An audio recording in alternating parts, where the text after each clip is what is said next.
देखो एकराया के फैला बने पहले वाली जे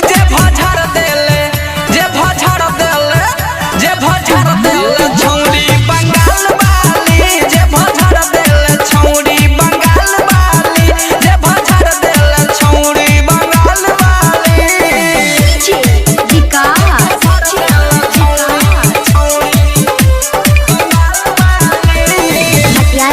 मटियार कला सीतामढ़ी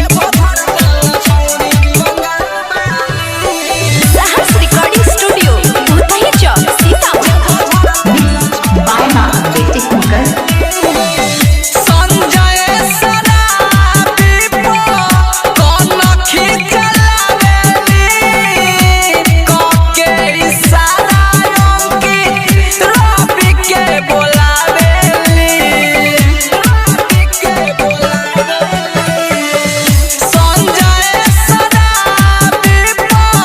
कौन खिचलावेली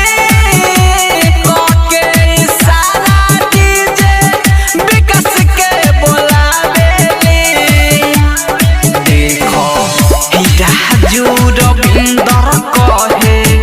माल जाली देखो राजू सतेंद्र कहे माल जाली तो जे भजर देले छौरी बंगाल वाली जे भजर देले छौरी बंगाल वाली जे भजर देले छौरी बंगाल वाली सहर्ष रिकॉर्डिंग स्टूडियो